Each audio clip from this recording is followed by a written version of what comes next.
नमस्कार, मैं जितेंद्र चतुर्वेदी। नरेंद्र मोदी की अगुवाई वाली भाजपा का 272 तय हो गया है।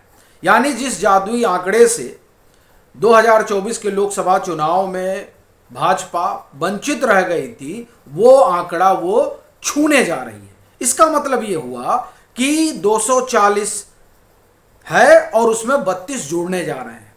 तब यह प्रश्न उठता है कैसे, इस पर बात होगी। साथ ही साथ चर्चा बिहार की भी करेंगे, क्योंकि जिस तरीके का घटनाक्रम वहां चल रहा है उसके बाद से ये अब तय माना जा रहा है कि एनडीए वहां एक बड़ी जीत हासिल करने वाली है।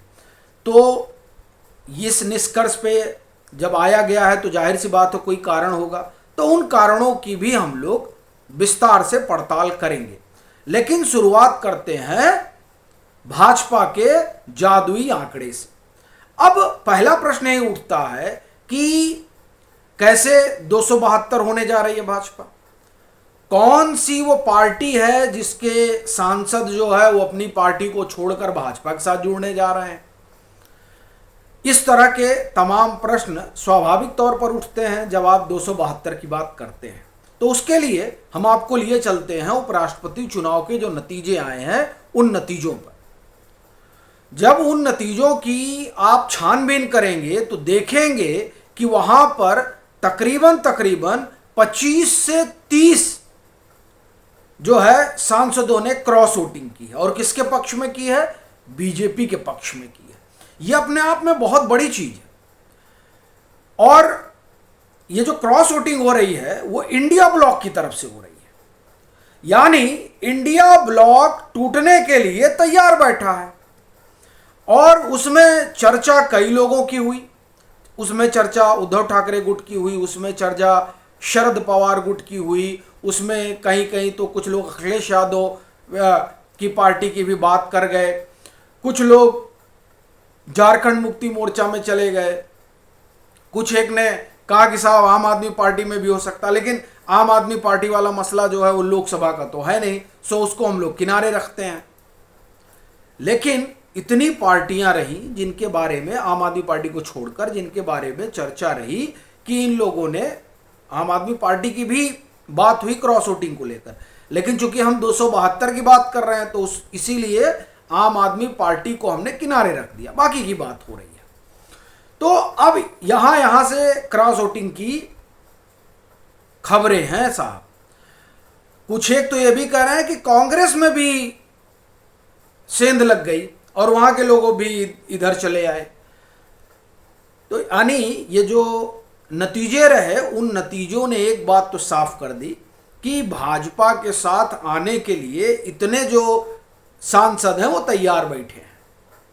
विहिप का मसला ना हो तो ऐसा कोई बिल नहीं है जो भाजपा पास ना करा ले, अगर विहिप का संकट ना हो। अब इस नतीजे ने इतना तो स्पष्ट कर दिया कि 272 जो है वो भाजपा के लिए कोई बड़ी बात नहीं है। वो जब चाहेगी तब सांसद जो है उसके पाले में चले आएंगे। और ये कहा भी जाता है कई बार कि भाजपा जो है वो अभी उस तरह का कुछ नहीं चाहती है, चूंकि अगर इस तरह की टूट फूट होगी तो एक आरोप भी लगता है कि साहब ये जो है करने में लगे हुए हैं। अब यहां बिना तोड़फोड़ किए ही जब हमको 35 वोट, 30 वोट, 40 वोट तक मिल जा रहे हैं तो उस तोड़फोड़ का मतलब क्या है? तो इसीलिए यह मैं कह रहा हूं कि 272 तय है। अब वो भाजपा में आकर भी तय है और भाजपा के बाहर रहकर भी तय है। तो अभी सब स्मार्ट गेम खेल रहे हैं कि बाहर ही रहा जाए। अब शशि थरूर क्या करेंगे बीजेपी में आके, जब वो कांग्रेस में रहते हुए भी भाजपा की मदद कर सकते हैं? तो क्या मतलब, अच्छा भाजपा के लिए भी कोई समस्या नहीं है। तो एक तो ये कारण है जिसकी वजह से ये चर्चा हुई है। तो दूसरा कारण है वो बड़ा रोचक है और वो बिहार से जाकर जुड़ता है। अब आप कहेंगे कि बिहार का और ये भाजपा के 272 का क्या ताल्लुक है? असल में ये जो बिहार का चुनाव है, ये बिहार का चुनाव बहुत कुछ तय करेगा। और जो लोग अभी बाहर से बीजेपी का समर्थन कर रहे हैं, यानी सांसद वो भी इसी बिहार के चुनाव को देख रहे हैं कि यहाँ क्या होने जा रहा है, और यहाँ जो होने जा रहा है उसी के बाद सब टूट फूट कर निकल जाएंगे। तो ये जो चुनाव है, इस चुनाव में कांग्रेस ने, पहले तो ये कहा जा रहा था और माना भी जा रहा था कि भाई देखिए राहुल गांधी गए, लोग निकले, तो उनको लेकर यानी कांग्रेस को लेकर एक मोमेंटम खड़ा हुआ, लेकिन उससे भी बड़ा मसला था तेजस्वी यादव का। तेजस्वी यादव के साथ युवा हैं, इसमें कोई दो राय नहीं और ये कहने में कोई संकोच भी नहीं है। लेकिन क्या हुआ कि राहुल गांधी गए तो अपनी हवा बनाने के लिए, लेकिन उन्होंने हवा खराब कर दी किसकी? राजद की। देखिए लालू प्रसाद यादव नाराज है और कहा जा रहा है कि उन्होंने सोनिया गांधी को फोन करके कहा कि टिकट उकट नहीं देने वाला हूं, 50 से ज्यादा टिकट नहीं मिलेगा, और वो 70 पे अटके हुए हैं। उनको लग रहा है बड़ी भारी हवा बयार है। अब एक तो टिकट वाले मामले में गड़बड़ी हो रही है, जो सबसे बड़ा मसला हो गया वो हो गया जो AI जनरेटेड वीडियो इन्होंने जारी किया। प्रधानमंत्री नरेंद्र मोदी की जो माताजी वाला इन्होंने वीडियो निकाला है, उसने आप एक तरह से कहें कि वो काम कर दिया जो काम आप एक तरह से कहें कि किसी भी चुनाव में ट्रिगर पॉइंट बन जाते हैं।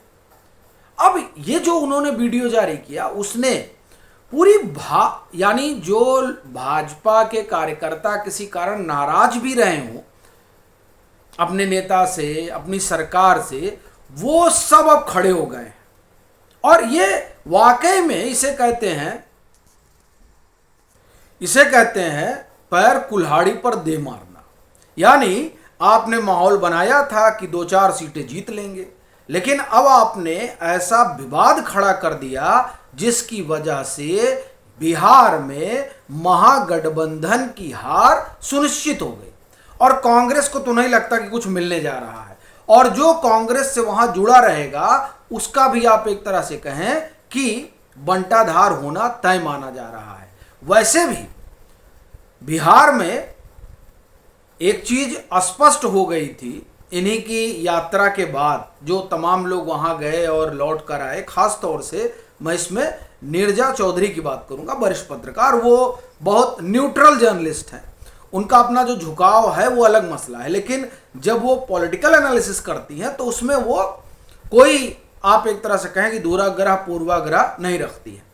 उन्होंने कहा कि ये जो वो यात्रा में गई थी, उन्होंने कहा कि देखिए स्पष्ट है वहां खांचा कि जो राजद का यानी जो महागठबंधन का वोटर है वो उनके साथ है, जो एनडीए का वोटर है वो उनके साथ है।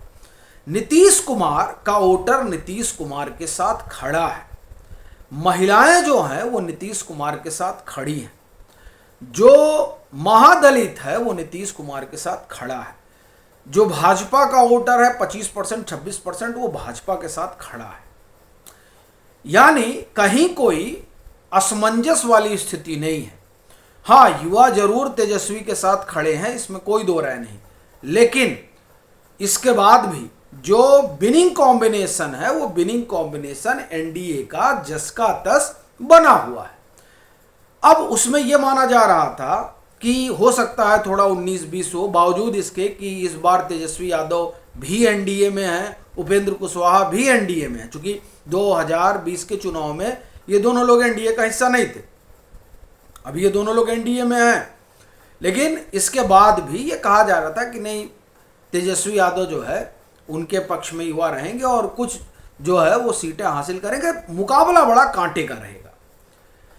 लेकिन ये जो कांग्रेस ने काम किया है वीडियो जारी करके, उसके बाद से तो ये मान कर चलिए कि महागठबंधन के हाथ से बिहार चला गया है। तो अब बिहार का ही इंतजार ढेर सारे सांसद कर रहे हैं और वो देख रहे हैं कि राहुल गांधी की जो पार्टी है, भले ही उसके अध्यक्ष जो है खड़गे साहब हैं, लेकिन एक तरह से कहा जाए कि अघोषित अध्यक्ष तो वही हैं, तो उनकी जो पार्टी और वो पार्टी को गढ़ रहे हैं। तो ये जो पार्टी राहुल गांधी गढ़ रहे हैं ये सेल्फ गोल करने में माहिर है। तो अब ऐसी माहिर पार्टी और ऐसे माहिर नेता के साथ कौन रहेगा, इसीलिए ये अब साफ जान पड़ता है कि जैसे ही बिहार चुनाव के नतीजे आए वैसे ही 272 तो कम ही है, हमको लग रहा है कि भाजपा में 300 ना हो जाए उसका संख्या बल। तो इसलिए ये कहा जा रहा है कि 272 तय है। उसका एक कारण उपराष्ट्रपति चुनाव का नतीजा है और दूसरा कारण बिहार बनेगा, ऐसी संभावना दिखाई दे रही है।